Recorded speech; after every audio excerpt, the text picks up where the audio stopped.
Hi Virgo, welcome to your week ahead tarot with me, Raphael from Reydiant Reality. It's an absolute pleasure to have you. Thank you so much for being here. Thank you so much for joining me. I just want to say a heartfelt thank you for all of you that are subscribers, for all of you that support my work. It really does mean a lot to me that you resonate with what I do. I think you guys are absolutely awesome. And yeah, I just wanted to say that. So with that said, if you would like to book a personal reading with me, you can do so on the website address below. If you would like to get a seat on the winter solstice alignment activation session, you can do so in the link in the description box below. And Mercury, your ruler, goes retrograde on the 31st of October this month. So the retrograde survival kit is still half price, $19.99 versus $39.99. If you want to get your copy, you want to get it half price, and it's got strategies for all of them, for all the planetary retrogrades that you're going to face at some point or another in time. You can check it out, and there's a whole strategy there for you. With that said, I would like to bless all of my decks of cards with all forms of love, light, peace, prosperity, and abundance. And I pray that the messages that come through are ultimately clear and concise, and they help you on your path to your highest vibrational good. So let's have a look-see. Right, what you want to know is this week, when I went into my intuition, when I went into what it is that you need to see, I actually saw a tornado, right? And it was like, you know, the tornado was there, and it was raining, and it was all of that. And in the forefront of all of that, there was like this kid who was like, yeah, this is awesome. Like, and it's like there was, you know, it's like, and there's that meme as well that it really reminded me of, you know, like there's a little girl, it's like raining and heavy, and she's like, yeah, like she's just ultimately being that. And it really is this week, whatever it is that you're going through, whatever it is that you're experiencing it, the message was really clear. It's all a matter of perspective. You know, I think we've all seen the meme where there's a bus. On one side there's sunshine, and on the other there's like just rock, and it's like, well, wherever you put your attention and whatever spin you put on that that focus is exactly the lens that you're going to see your life through, right? So everything this week is a matter of perspective. It really is going to be up to you to marshal your inner resources, your inner faculties, your thoughts, your associations. Your perspective is what needs to shift. If things are a bit doomy and gloomy this week, you can change that by shifting your perspective, and it really is your responsibility this week. And I use that buzzword because responsibility is a buzzword for Virgos, but the responsibility is for you to live your best life, is for you to enjoy your life as much as you possibly can.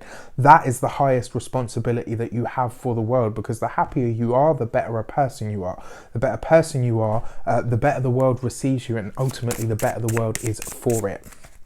Your destiny card for the week ahead is the World card. So you have your finger on the pulse this week, Virgo. You really do, because this was the same destiny card that was in the weekly general, right? So this basically says to me that you've got your finger on the pulse. You know what's going on this week, and because of some of the wider world events, it may be easy to slip into that sort of cynical, oh, here we go again sort of energy. Don't do that this week. You know, I'm not telling you what to do, but if you can get out of that, don't do it. In fact, don't even go into it, so that you don't have to pull yourself out of it. Remember, it's all a matter of perspective. How much you get bogged down by something is really how much you're invested into it. Do you know what I mean? If you're hanging on to the Titanic while it's going down, you gotta keep kicking for the surface, Rose.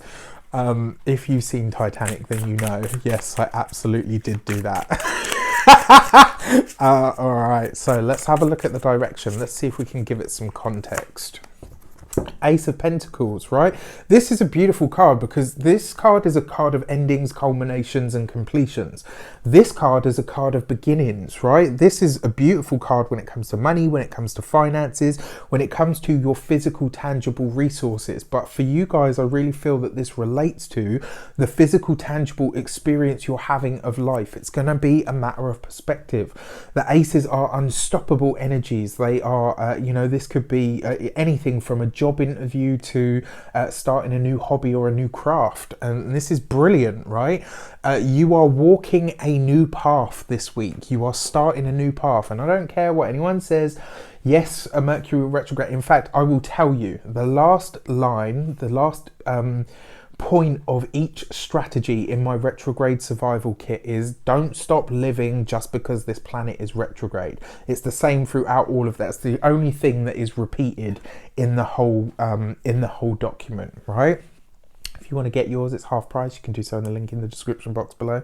Shameless, I know, shameless. But the whole point of telling you that was with the Ace of Pentacles, this week it looks like you are beginning something. It's like you're phasing out of one thing and into another. And you know, this whole thing with the planetary energies and stuff, Steve Judd always says, and I love him for it because it's brilliant, the planets impel, they don't compel. So they don't make you do anything. They just provide the energy or the backdrop. And that tends to, you know, either wreak havoc or bless, or it either gives you a blessing or a burden, right? But sometimes how we approach things, what our perspective is what can truly colour, change, or add or enhance the experience that we're having. So the inside, oh shit. So it is going to be a challenging week for you guys. One of the systems that I learnt to read in is, my sister taught me, is from Greece. And when that happens, we call it, it's one of the words that you could use for it is vriazune, which is, you know, when all the cards go out like that, it means that you may face something challenging this week, but it's all a matter of perspective. And then there's your insight card. The only card out of all of those that just went flying was the Emperor, right? And as an insight card, this is basically saying it really is up to you. You get to choose. You get to choose the experience that you have this week, you know, regardless of what comes up for you, but it really is down to you. Now, the fact that it is the Emperor talks about, you know, not necessarily making decisions. It's more about commitments. It's more about what you commit yourself to, what you decide to commit yourself to. And this whole thing that I was saying there about, you know, if the ship is going down, let it go. Don't go down with it. Why would you do that, right? With the Emperor card there, though, it really is about your personal authority. You might have to put your foot down this week. You may have to assert the way that you think and feel about something over what is actually happening around you. And it really is, the words that I'm hearing are, it's going to be about self-control this week. And it really is that. This can be a truly great week for you, actually. It's just going to require you to choose that. I wish you an abundance of all of that good stuff. Let me know in the comments how it shapes up for you. Take care, and I'll see you soon.